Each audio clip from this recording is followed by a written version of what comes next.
आपकी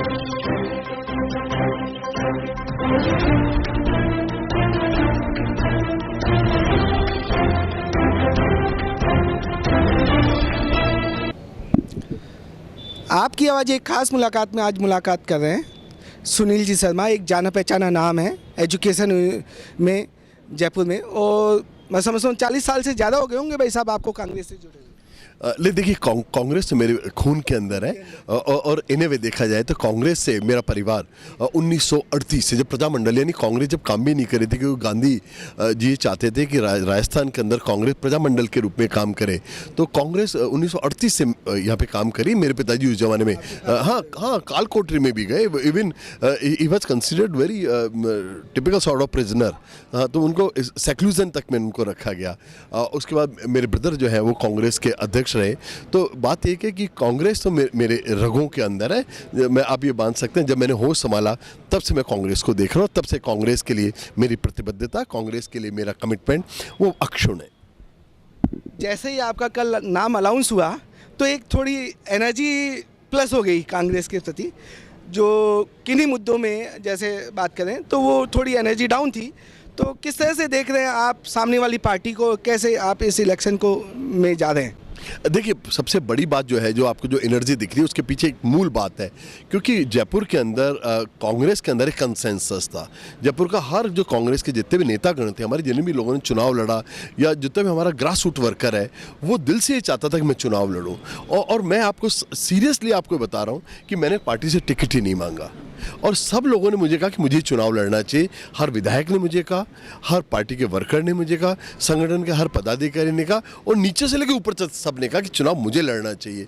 तो मैं मानता हूं, क्योंकि मुझे उन सब लोगों ने मिलकर चुनाव में खड़ा करने के लिए प्रेरित किया, इंस्पायर किया, मोटिवेट किया। तो मैं मानता हूं, क्योंकि ये एक अलग ढंग की बात है, इतनी बड़ी जमात, उसमें अगर कंसेंसस बन जाए। एक बड़ा नाम है, बड़ी प्रोफाइल है, मोदी जी का डायरेक्ट नाम आता है किसी भी, मतलब लोकसभा इलेक्शन की बात की जाए किसी भी सीट पे अपोजिशन में बीजेपी के खिलाफ कोई भी, तो मोदी जी का जो बड़ा ओहदा है और मोदी जी के कामों का जो ओहदा है, किस तरह से आप देखते हैं? राम मंदिर के मुद्दे पे आप क्या कहना चाहेंगे? धारा 370 पे किस तरह से आप रिप्लाई करना चाहेंगे? और बहुत सारे मुद्दे हैं, किस तरह से देखते हैं अभी 10 साल के विकास को? आपके नज़रिए से थोड़ा बताइए। देखिए, बात एक है कि पॉलिटिक्स के अंदर नैरेटिव सेट करना एक अलग बात है, और reality and narrative, these are two things. ये बात बिल्कुल सही है, इसमें कोई शक नहीं, इसमें कोई संदेह नहीं कि मोदी जी चैंपियन है। तो ये एक नैरेटिव है, नैरेटिव के अलावा कुछ भी नहीं है। जहाँ तक आप डेवलपमेंट की बात करते हैं, तो अगर आप ह्यूमन डेवलपमेंट इंडेक्स की बात करें तो आज हिंदुस्तान किस जगह आप बताइएगा? आप अगर आप पर कैपिटा इनकम की बात करें तो हिंदुस्तान किस जगह, आप बताइए आप मुझे।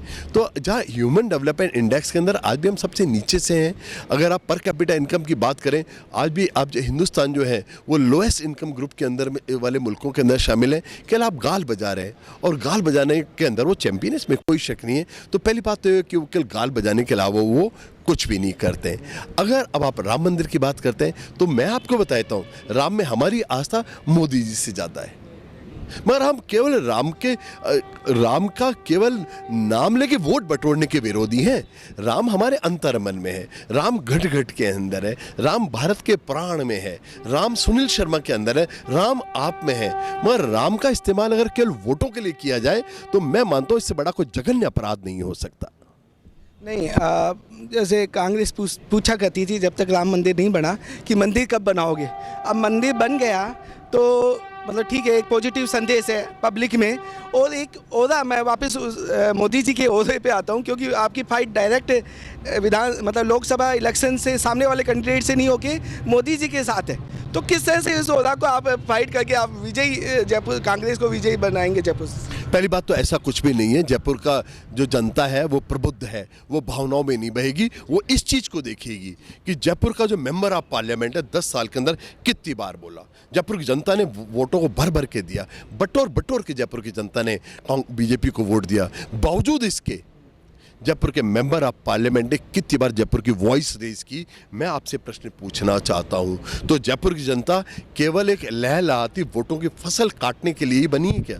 तो जयपुर की जनता को आप डिलीवर भी तो कीजिएगा। जयपुर की पॉल्यूशन की प्रॉब्लम है, जयपुर की वाटर की प्रॉब्लम है, अगर आप यूथ की बात करें तो उसकी स्किल डेवलपमेंट की उनकी प्रॉब्लम है, उनके इंडस्ट्रियल इंक्यूबेशन की बात है। आज पूरी दुनिया के अंदर स्टार्टअप्स की बात हो रही है।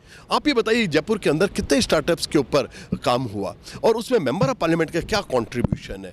आप स्टार्टअप्स के कोई काम नहीं करें, आप इंक्यूबेशंस के ऊपर आप काम नहीं करें, आप स्किल डेवलपमेंट के ऊपर आप काम नहीं करें और केवल भावनात्मक मुद्दे आप कल करके केवल आप वोटों को बटोरने की बात करें। मैं मानता हूँ पब्लिक है, ये सब जानती है, ये इसको सबको पता है कि केवल और केवल भावनात्मक बात करके केवल आप वोटों के आपके लहलाती केवल फसल काटते हैं, उसके वो चैंपियन है।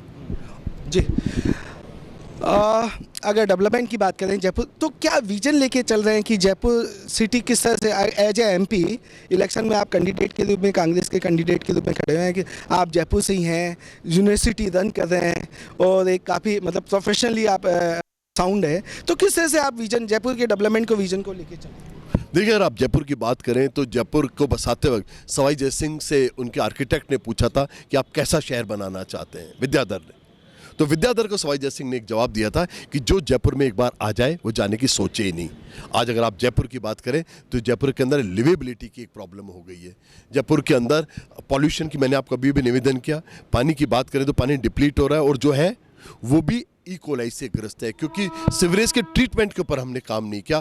पूरे के पूरे जो आपके जो मेंबर ऑफ पार्लियामेंट थे वो लगातार एक कुंभकर्ण की नींद के अंदर सो रहे थे। अगर आप जयपुर के ट्रैफिक निकास की बात करें तो जो मॉडर्न टूल्स हैं, आज आर्टिफिशियल इंटेलिजेंस के ऊपर काम हो रहा है, मगर जयपुर के मॉडल अगर आप ट्रैफिक निकास की बात करें, क्योंकि आप फास्ट ट्रैफिक निकास करेंगे तो पॉल्यूशन नहीं होगा, मगर उसके ऊपर कौन काम कर रहा है?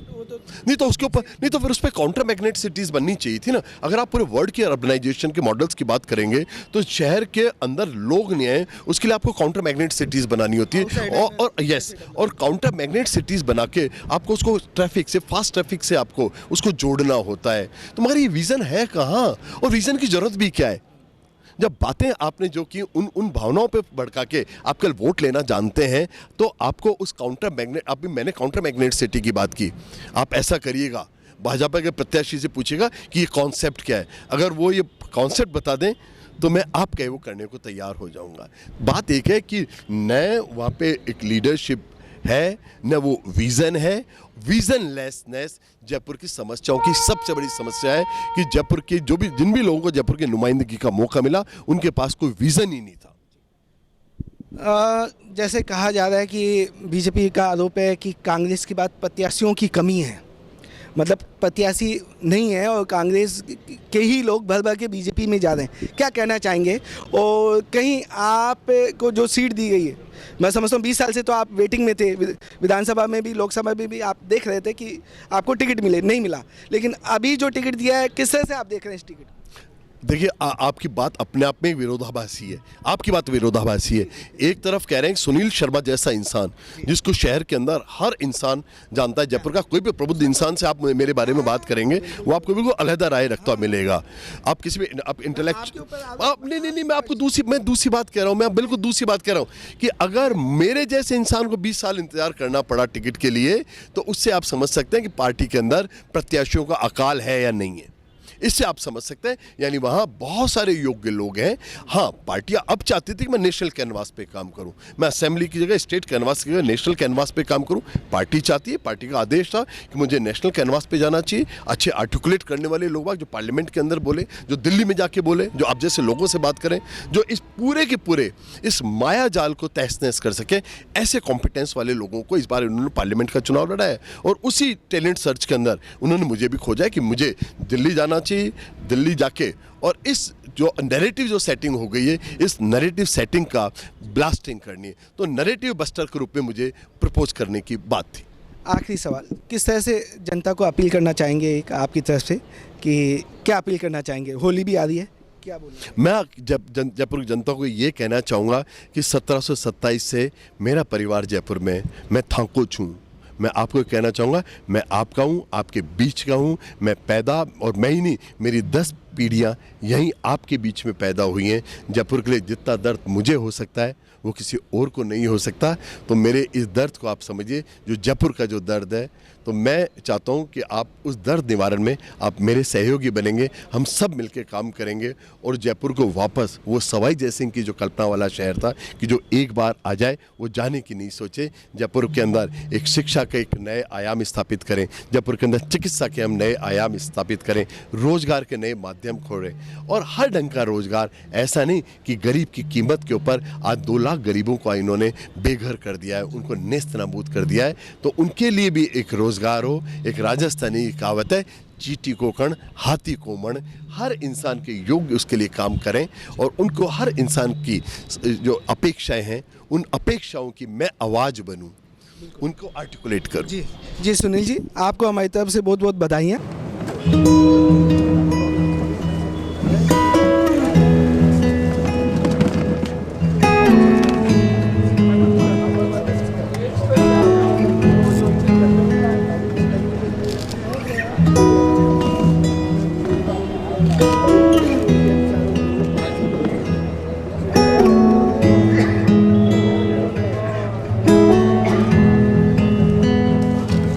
माला पहनो। बड़ा क्यों मोबाइल ले आओ ना, आओ यार एक बार।